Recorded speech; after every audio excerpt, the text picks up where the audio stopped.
It's 2:14 in the morning, your laptop fan is running hot, and your savings account has $3,200 left in it. The video on the screen says dropshipping can change your life. But this is not the first video. It is the 19th. Your room is dark. The screen is too bright. Somewhere behind the keyboard, the internet feels less like entertainment and more like a door. You have a job. It does not matter. What matters is that $600 disappears from your account every month while you stand still. You have not made $1 online. Not one. But you have watched enough to know that other people do. And that knowledge is dangerous at 2 a.m. Level 0, the person who wants in. You download a free Notion template for tracking content ideas. You join 3 subreddits. You buy a domain for $12. Because $12 is cheap enough to feel harmless, and serious enough to feel like a decision. GoDaddy sends the confirmation email. For 4 minutes, you feel like a founder. Then the room gets quiet again. Your alarm is set for 6:45. You are not a business owner. Not yet. You are someone who wants to become one. That is the most common position on earth. It is also the loneliest. Level 1, the first dollar.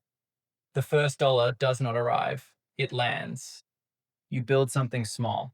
A Gumroad page, a $27 PDF guide, a Notion template, a productivity system, some narrow skill you learned from the job you still pretend is temporary.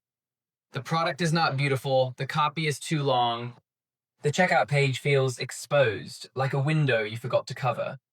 Then a stranger buys it, a real person with a real card, decides that what you know is worth $27. You check your email 4 times in 1 hour. Then it appears, payment received, $27. You screenshot it. You send it to one person. They say, that's cool. They do not understand. You do. This is not $27. This is proof. The market has spoken in the smallest possible voice.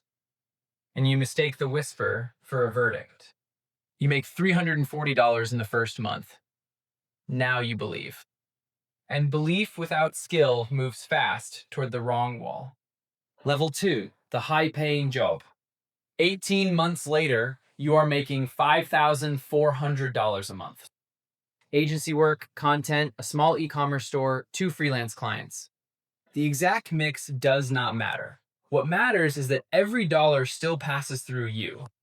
Your hands, your hours, your brain. You bought the 16-inch MacBook Pro for $2,800 and called it an investment.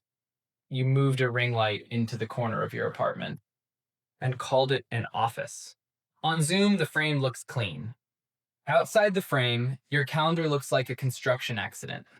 Slack messages arrive on weekends. Clients ask for quick changes at 9:47 p.m. You answer because the business is still just your nervous system. With a payment processor attached, you are making real money. You are not building anything yet. Revenue is not a business. Revenue is you working. The moment you stop, the number stops. There is a version of you who stays here for years, exhausted and branded as free. Then one night, you feel the ceiling above you. Level 3, the first system. You hire someone. It is harder than making the first dollar. Because this time, the proof has to leave your hands. She is a VA based in the Philippines, 20 hours a week, $800 a month. Revenue is sitting around $14,000 now. Not perfectly, consistently enough. She handles your inbox. She schedules your posts. She touches the parts of the business. You have been doing badly for 9 months because they were never the work only you could do. You write an SOP document with 11 processes in it at 7 a.m. before your first call, drinking coffee you forgot to taste. That document feels boring. It is not. It is the first structure. Then the identity crisis arrives. If someone else can send the emails, what are you? If the business does not collapse when you step back, what were you protecting? The revenue grows slightly. That should tell you everything. You sit with it longer than you should. Level 4, the brand replaces you. Then the brand starts making more money than your hands can explain. $70,000 this month. 3 streams. A monetized audience of 180,000. A course converting at 4.2%. A small B2B service arm with 4 retainer clients. You have 6 people now. A head of ops manages 5 of them. You manage her. 1 week, you are in Lisbon. The revenue does not change. That sounds like freedom. Technically, it is. But distance comes with it. The content still sounds like you, only cleaner, sharper, engineered for retention. The emails go out in your voice. You did not write them this quarter. A viewer messages you and says your video changed their life. You believe them. You also know the script was written by someone who studied your old phrasing and rebuilt it like architecture. You do not know how to categorize that morally. So you do not. At some point, you stop being the product and become the brand. It is worth money. It costs something you cannot audit.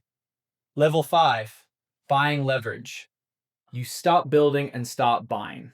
There is a content site, a newsletter with 44,000 subscribers and a SaaS tool with $8,200 in monthly recurring revenue. The current owner has a churn problem. He is too close to see. You see it immediately. You buy the asset for $190,000. You fix the leak in 11 weeks. MRR goes to $14,500. You are 31 years old and you are deploying capital. That sentence would have sounded ridiculous to the person watching tutorials at 2:14 a.m.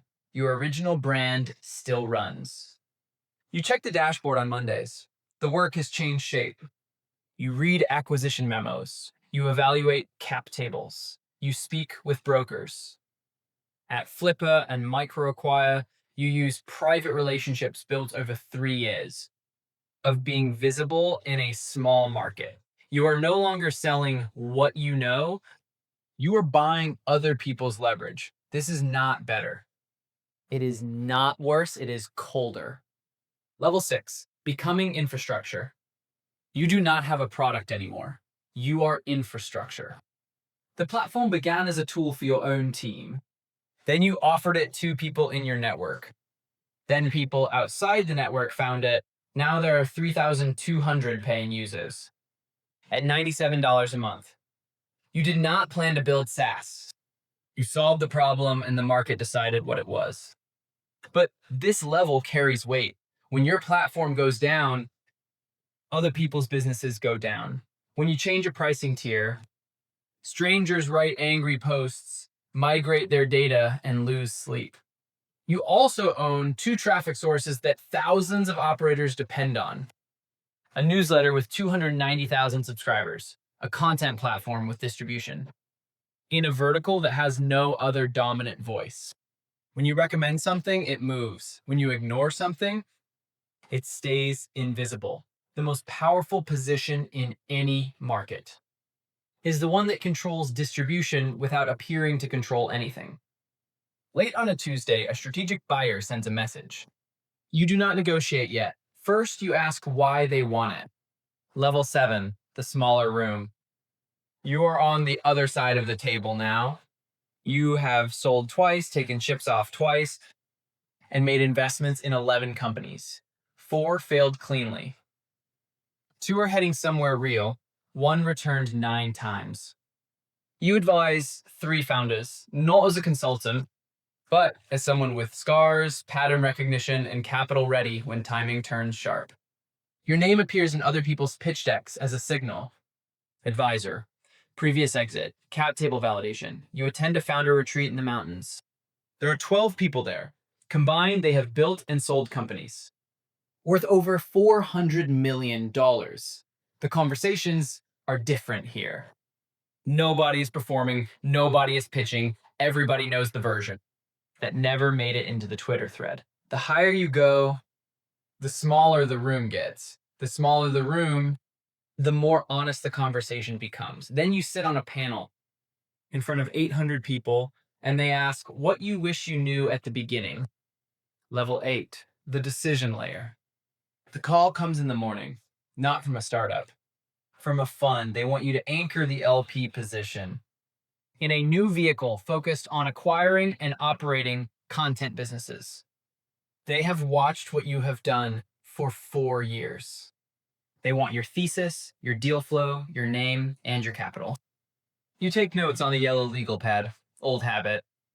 The pen is heavy in your hand, the same one you bought 7 years ago and never replaced. This is the level where you stop making things entirely. You make decisions. The decisions make things. You are 38. You are not tired, which feels almost alarming. The founders you invest in are 24. Some of them are watching tutorials right now, buying domains, chasing proof, and mistaking the first signal for the whole map. One day, they will sit across from someone like you. Somewhere right now, it is 2 a.m. The laptop is from 2021. The fan is running hot. The screen is too bright for the room. There is a YouTube video playing about building a digital product business from scratch. The person watching it has $3,400 in savings, a job they are not sure they hate, and a feeling they cannot explain cleanly. Just a feeling that the internet contains a door they have not found yet. They buy a domain for $12. The confirmation email arrives 4 minutes later. For a moment, they feel the same thing you felt. Not success. Permission. They do not know what the system costs. Not really, not from their schedule, not from their savings, from the parts of themselves they have not yet been asked to trade. The screen glows. The video keeps playing. And somewhere, quietly, the machine takes another step forward.